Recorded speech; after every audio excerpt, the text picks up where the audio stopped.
नमस्ते, आपके साथ मैं हूं जयप्रकाश शर्मा और आप देख रहे हैं हमारा खास कार्यक्रम रणभूमि।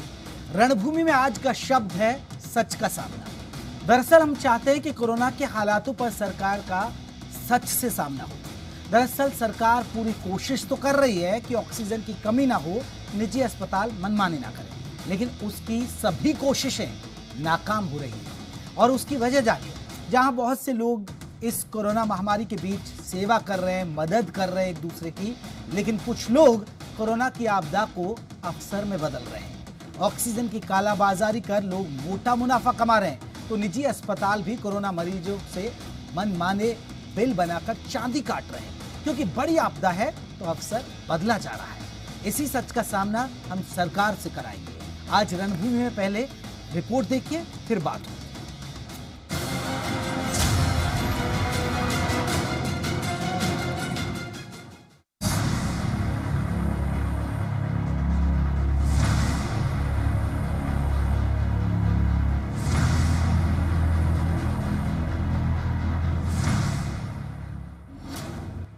ऑक्सीजन की कालाबाजारी का खेल। प्राइवेट अस्पताल वसूल रहे हैं मनमाने रेट। स्वास्थ्य सुविधाओं पर सरकार के दावे फेल। कोरोना मरीजों की सुध लो सरकार। कोरोना महामारी देश के लिए बड़ी आपदा है, लेकिन कुछ लोग इस आपदा को अवसर में बदल रहे हैं। गुरुग्राम में पुलिस ने ऑक्सीजन गैस की कालाबाजारी करने वाले गिरोह के 3 सदस्यों को पकड़ा है और इनसे ऑक्सीजन के 300 सिलेंडर बरामद किए हैं। ये 12,000 के सिलेंडर को करीब 40,000 रुपए में बेचते थे। वहीं फरीदाबाद में भी ऑक्सीजन की कालाबाजारी हो रही है, लेकिन यहां कांग्रेस के विधायक ने पुलिस पर मिली भगत का आरोप लगाया है। विधायक नीरज शर्मा के मुताबिक एक दुकान से अवैध 50 ऑक्सीजन सिलेंडर उनकी मौजूदगी में बरामद हुए, लेकिन पुलिस ने आरोपी दुकानदार के खिलाफ शिकायत करने वालों पर ही केस दर्ज कर दिया कि इन मामले में सीबीआई जांच हो। ये सिलेंडर की कालाबाजारी का मामला नहीं है। इसके अभाव में जिन लोगों की जान गई उन पे हत्या का पर्चा दर्ज हो।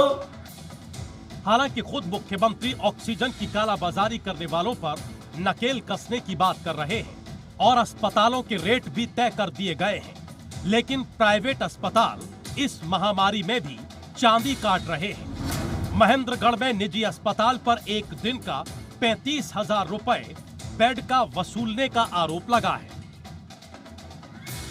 4 बजे इन्होंने एडमिट किया, ना कोई ऑक्सीजन दी ना कुछ और, कुछ इंजेक्शंस वगैरह और ग्लूकोज वगैरह जरूर दिया इन्होंने। उसके बाद इन्होंने मेरे से 30,000 रुपये जमा करवाए और अभी तक कोई भी बिल वगैरह कुछ भी मेरे को दिया नहीं।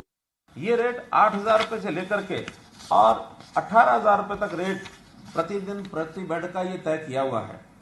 जो आइसोलेशन बेड्स यानी ऑक्सीजन बेड्स हैं और नॉन नाभ हॉस्पिटल हैं, यानी नाभ एक्रेडिटेड होते हैं और नॉन नाभ होते हैं, तो जो नॉन नाभ हैं उनका रेट 8,000 रुपये ऑक्सीजन बेड का है।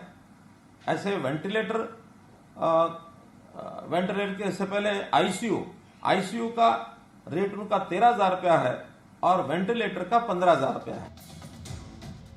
सच ये है कि सरकार कोशिश तो कर रही है, लेकिन न तो निजी अस्पतालों पर लगाम लग रही है और न ही कालाबाजारी करने वालों पर। अगर इतना भी हो जाए तो इस महामारी पर काफी काबू पाने में सफलता मिल सकती है। विनोद लाबा के साथ मनोज कुमार, जी मीडिया।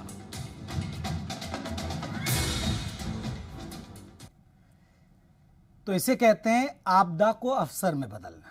निजी अस्पताल आपदा को अवसर में बदल रहे हैं, क्योंकि ऐसी आपदा कभी आई नहीं ना, तो वो चांदी काट रहे हैं, मनमाना बिल वसूला जा रहा। आपने दुख देखा, ऑक्सीजन की कालाबाजारी हो रही है, ऑक्सीजन की कालाबाजारी हो रही है।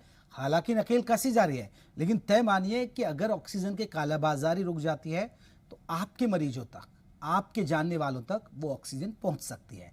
इसी पर चर्चा करेंगे। हमारे साथ आपको बता दें 2 खास मेहमान जुड़ गए। मैं अपने मेहमानों का परिचय करा देता हूं। संजीव भारद्वाज हैं, प्रवक्ता हैं कांग्रेस। विजय नेहरा हैं, प्रवक्ता हैं बीजेपी के। आप दोनों खास मेहमानों का बहुत बहुत स्वागत है। साथ ही साथ हमारे साथ एक शख्स जुड़े हैं जो शैलेश हैं, वो हमारे साथ फोन लाइन पर हैं। उनके परिवार के साथ इस तरह का एक वाकया है। शैलेश जी, आप मेरी आवाज सुन पा रहे हैं?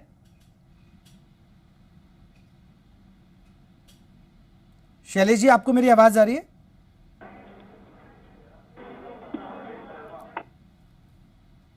लगता है शैलेश जी से बात नहीं हो पा रही, लेकिन सबसे पहले मैं सवाल ले लेता हूं नेहरा जी से।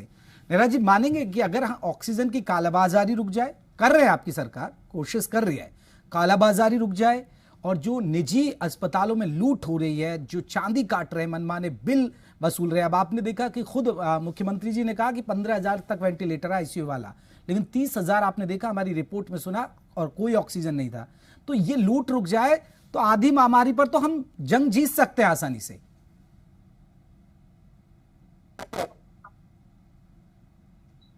आवाज ठीक आ रही है जयप्रकाश? हाँ, नेहरा जी आ रही है। देखिए जयप्रकाश जी, मैं बताना चाहूंगा, अभी जिस तरह से आपने विस्तार से रिपोर्ट दिखाई है और माननीय मुख्यमंत्री जी ने स्वयं बताया कि किस तरह से जो ऑक्सीजन बेड है उसके 8,000 रुपए और जो वेंटिलेटर वाला बेड है उसके 15,000 रुपए सरकार ने तय किए हैं।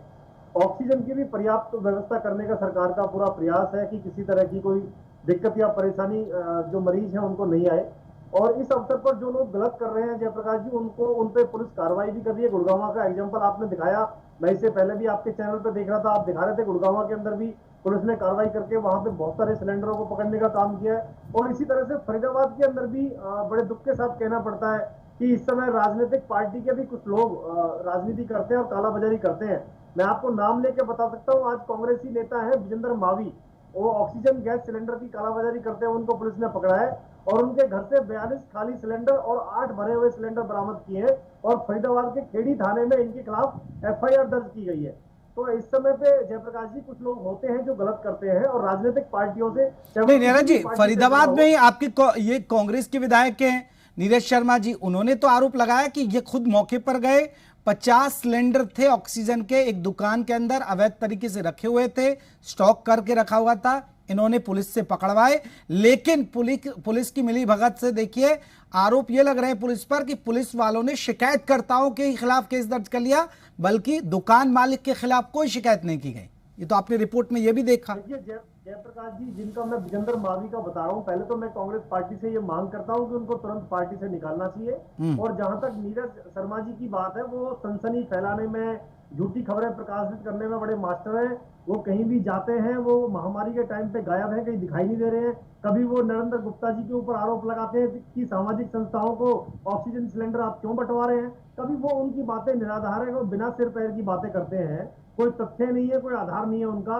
बिना जांच के आप किसी भी व्यक्ति के ऊपर किसी भी तरह का आरोप लगाए तो वो ठीक नहीं है। मैं जो आपको बता रहा हूँ, वो खेड़ी थाने के अंदर जो मामला दर्ज हुआ, बाकायदा नाम लेके इसलिए बता रहा हूँ कि पुलिस ने वो सारा का सारा मामला पकड़ा है। उस मामले में सरकार बड़ी सख्त है इस विषय को लेकर, चाहे वो कोई भी आदमी हो, उसके खिलाफ जो भी गलत करेगा उस पर सरकार कार्रवाई करेगी, उसके खिलाफ एफआईआर होगी, मुकदमा दर्ज होगा और उसके खिलाफ कार्रवाई होगी।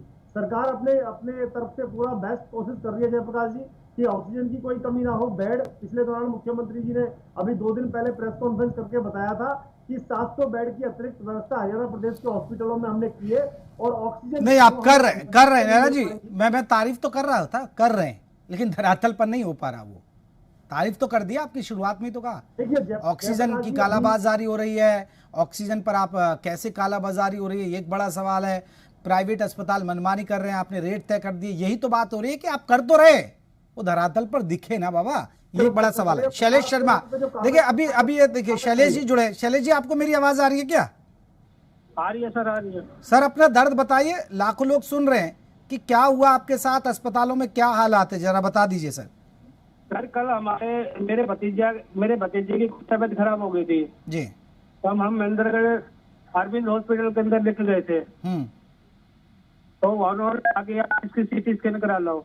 हमने सीटी स्कैन कराने के बाद उनके हॉस्पिटल गए तो उन्होंने कहा कि एडमिट करना पड़ेगा। हमने कहा कि एडमिट कर दो आप। फिर एडमिट करा के हमने उनसे चार्जेस पूछे था, उन्होंने कहा कि आपके 30,000 रुपए पर डे लगेंगे। फिर हमने कहा कि मतलब ठीक है, आप 30,000 रुपए ले लो, पर इनको इलाज इनका शुरू करो। उन्होंने 30,000 रुपए हमारे से जमा करा लिए। जमा कराने के बाद उसको जनरल वार्ड के अंदर मतलब एक बेड के ऊपर लेटा दिया और ड्रिप लगा दी। ड्रिप लगाने के बाद 3 घंटे तक वो वहां रहा। कोई भी डॉक्टर, कोई भी नर्स उसको चेक करने के लिए भी आई, कोई दवाई दी। 3 घंटे तक वो रहा। उसके बराबर में एक बूढ़ी लेडी थी, वो एक्सपायर हो गई थी, एक अंदर से और एक्सपायर हो गया था, उसका जी घबरा गया, उसने कहा कि मुझे तो घर ले चलो, मैं यहाँ नहीं रह सकता। तो इस तरह की मतलब ये आम आदमी तो देखो आप ये कि कवर कर सकता है पैसे इधर उधर कैसे, जो गरीब आदमी वो 30-30 हजार रुपए कहाँ से अपना इलाज करते हैं। बड़े दुख की बात है कि सर 30,000 ले लिए सिर्फ 3 घंटे के। बने रहिए शैलेश जी, 30,000 बिल्कुल शैलेश जी, और किस तरह की दिक्कत है आप बने रहिएगा, हम चर्चा भी कर रहे हैं। मैं संजीव भारद्वाज जी की तरफ जाता हूँ। संजीव भारद्वाज जी, देखिए विजेंद्र नेहरा जी ने बड़े आराम से आप लोगों को टोपी पहना दी कि अगर कांग्रेस वाले कालाबाजारी छोड़ दे तो ऑक्सीजन हो सकता है मिल जाए लोगों को। जयप्रकाश जी, मैं आपके माध्यम से पहली बात तो ये बताऊं आपके श्रोताओं को, आपके टीवी चैनल के, कि मुझे ये ज्ञात नहीं है कि हमारे साथी प्रवक्ता विजेंद्र जी कहाँ का ये कांग्रेस के कोई जी फरीदाबाद ये, लेकिन ये फरीदाबाद का जो एमएलए साहब कह रहे हैं कि जो मेन कल्प्रिट थे दुकानदार, शॉपकीपर वगैरह, उनके नाम केस रजिस्टर नहीं किया, उल्टा उन लोगों के नाम केस रजिस्टर कर दिया जिन्होंने कंप्लेंट की। ये दूसरा मामला है संजीव जी, ये दूसरा मामला है जो मैं आपको बता रहा हूँ, आज का मामला है। जो आप बता रहे हैं, नीरज जी बता रहे हैं, वो पुराना मामला है कोई। विजेंद्र जी, मुझे इसके विषय में पता नहीं। अगर कोई ऐसा व्यक्ति, हमने बार बार हमारे शीर्ष के नेताओं ने कहा है, अगर कोई कांग्रेसी हो या कोई किसी भी पार्टी का व्यक्ति हो, अगर इस तरह से कोई प्रैक्टिसेस में शामिल है तो कानूनी तौर पे जो कार्रवाई मुनासिब है, जो कार्रवाई करनी चाहिए वो सरकार कर सकती है। हम इस बात के, हमारा कोई नेता इस बात का पक्षधर नहीं है कि किसी भी कल्प्रिट को बख्शा जाए, चाहे वो किसी भी दल से संबंधित हो। दूसरी बात ये, जहां तक घोषणाओं की बात है, ये मैं मानता हूं कि घोषणाएं जो हैं वो बहुत ज्यादा लुभावनी है, मन लुभावनी है, लेकिन धरातल पर, जैसे हमारे जयप्रकाश जी ने भी आपके सामने अभी कहा है, धरातल पे किसी भी घोषणा का कोई असर ना तो प्राइवेट डॉक्टर्स पे दिखाई दे रहा है, ना ऑक्सीजन के जो प्लांट्स हैं उन पे दिखाई दे रहा है, ना ऑफिसर्स पे दिखाई दे रहा है, ना जो दवाइयों की कालाबाजारी कर रहे हैं उन पे दिखाई दे रहा है। फिर मैं एक मामला आपके संज्ञान में लाऊं विजेंद्र भाई, कि हमारे एक साथ, आपके और मेरे की तरह एक कांग्रेस के साथी प्रवक्ता हैं अजय सिंगला जी, उनके फादर का कल शाम को पंचकुला के गवर्नमेंट सिविल हॉस्पिटल में देहांत हुआ है। वो पिछले 4-5 दिन से 5 दिन से इस महामारी से इस हॉस्पिटल में जूझ रहे थे, बड़ी मुश्किल से। तो उन्होंने कल आप बीती बताई और काफी देर उन्होंने प्रोटेस्ट करा और बॉडी भी उनकी नहीं ली थी, कि उन्होंने बताया कि ना तो कोई अटेंडेंट है, ना कोई डॉक्टर है, और इस तरह से एक एक कमरे में इतने पेशेंट बंद किए हुए हैं। फिर जब अटेंडेंट नहीं है और उनके अटेंडेंट जाते हैं पेशेंट्स के, उनको भी कोरोना इस तरह से भी ज्यादा फैल रहा है।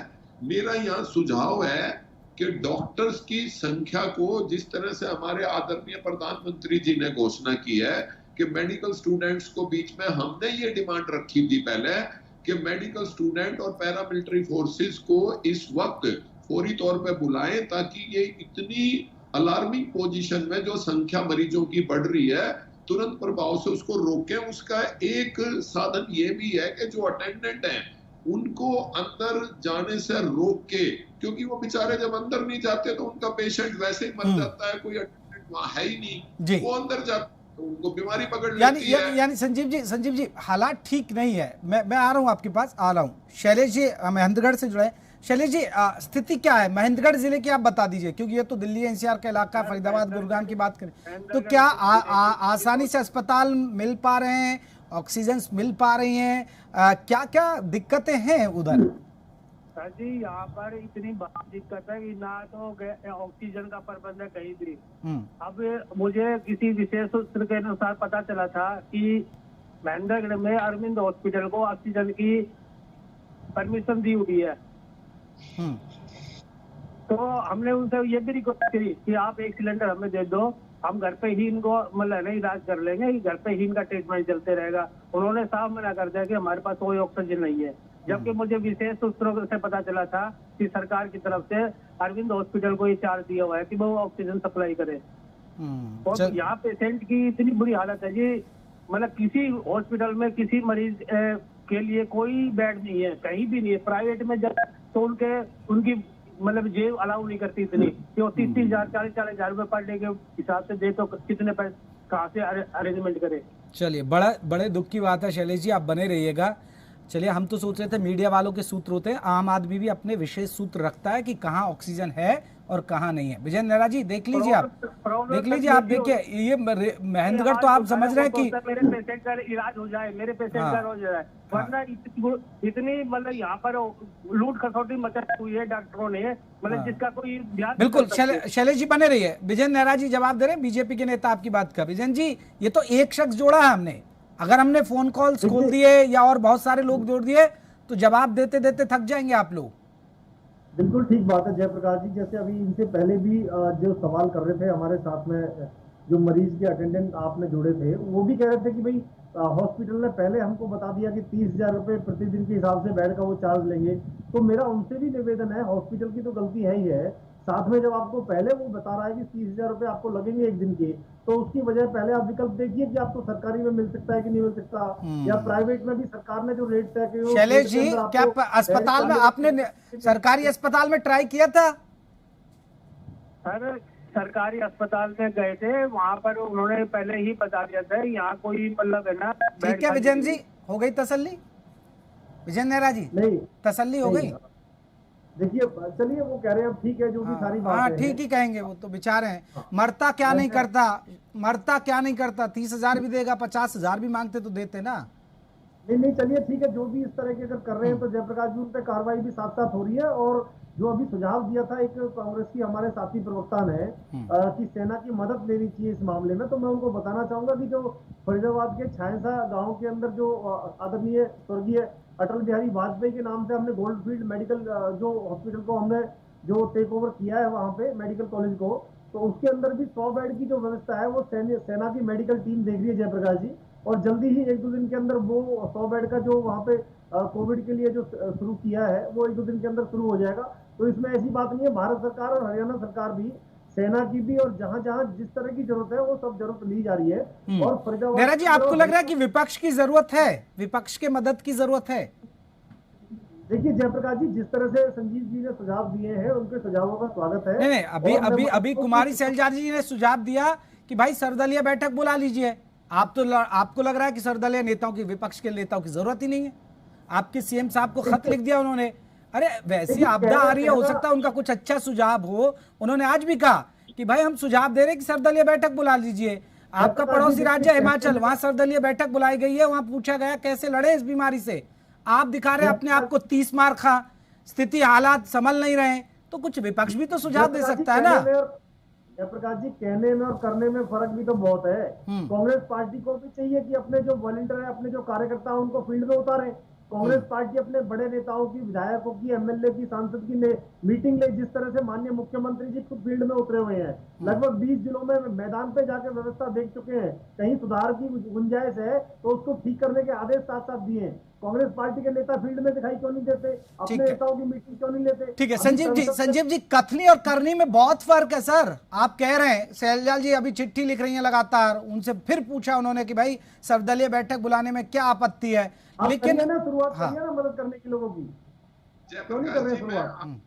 जयप्रकाश जी, मैं आपके माध्यम से विजेंद्र भाई को बताऊं कि हमारा हरेक डिस्ट्रिक्ट के अंदर जितने कांग्रेसी कार्यकर्ता हैं और डेली हमारे सारे नेता उनके संपर्क में, और वो फील्ड में उतरे हुए हैं।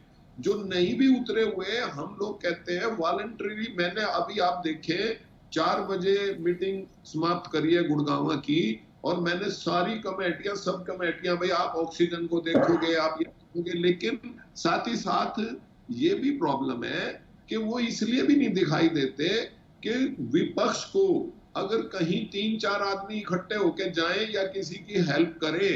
देखिए, एक आदमी तो जाने से बात नहीं बनती, तो 144 जो लगाया हुआ है गवर्नमेंट ने, उससे इनको नजर नहीं आ रहा, लेकिन हम लोग अपनी ड्यूटी समझते हैं और हम बार बार आपके माध्यम से भी आपके श्रोताओं को भी कह रहे हैं और विजेंद्र भाई को भी कह रहे हैं कि हम इसमें राजनीति के मूड में नहीं है। इस मामले में ये महामारी से हम लोगों को, चाहे गवर्नमेंट हमारी मदद ले या ना ले, हम लोगों को मदद करनी है और जो सुझाव होंगे हमने आपके माध्यम से इन लोगों को समय समय पर देना है, चाहे ये माने या ना माने। वो काम हमारी अध्यक्षा कुमारी शैलजा जी बखूबी कर रही हैं कि सभी को बुलाओ, मुझे नहीं, सभी दलों को बुलाओ और उनको ड्यूटीज के हिसाब से उनके सुझाव लो और सबको इस महामारी के लड़ने के लिए मौका भी दो और मदद भी करो और उनकी मदद लो भी।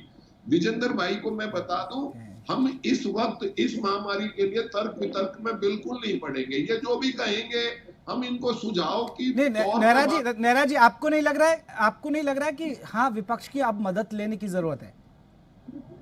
नहीं जयप्रकाश जी, देखिए जरूरत है बिल्कुल और मदद करनी भी चाहिए। और जिस तरह से संजीव जी बात कर रहे हैं, मैं इसलिए कह रहा हूं क्योंकि सरकार कई मोर्चों पर फेल हो रही है।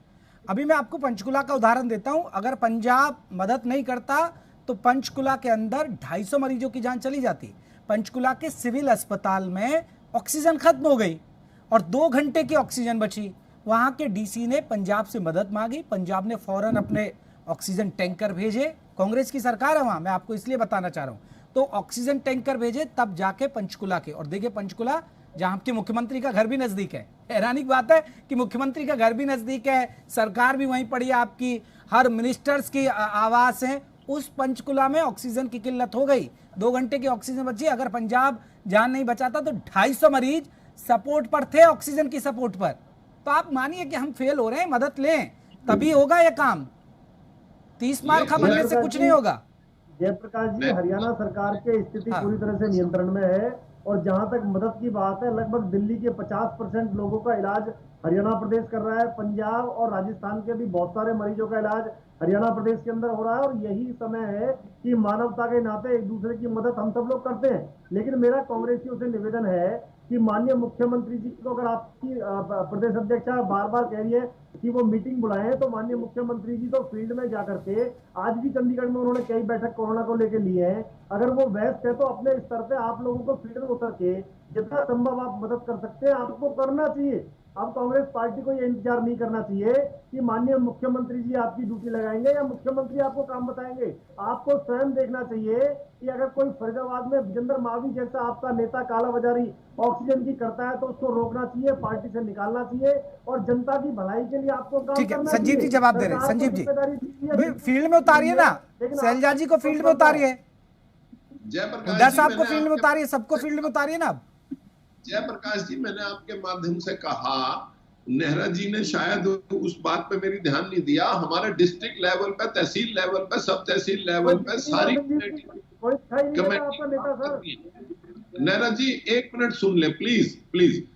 काम कर रही है, ऐसा नहीं है, लेकिन 144 की वजह से आपको वो भीड़ या वो नहीं दिखता। जिसका जो जहां मदद की जरूरत है, जहां कोई हमारा कार्यकर्ता मदद कर सकता है, आप हमारे वार रूम चंडीगढ़ में भी है, वार रूम सारी तहसीलों में भी है और उनके हेल्पलाइन नंबर वार रूम डिस्ट्रिक्टों में भी है। ऐसा आप चैनल पे बैठ के तर्क वितर्क की स्थिति ना लाएं। हम अपनी ड्यूटीज को बखूबी समझते हैं, कर रहे हैं। और गवर्नमेंट को यदि अगर कोई, जिस तरह से हमारी अध्यक्षा जी कुमारी शैलजा जी कह रही है कि सभी को साथ लेकर चलो, इसके साथ सुझाव हमारा ये भी है, आप माने या ना माने, हमने तर्क वितर्क नहीं करना।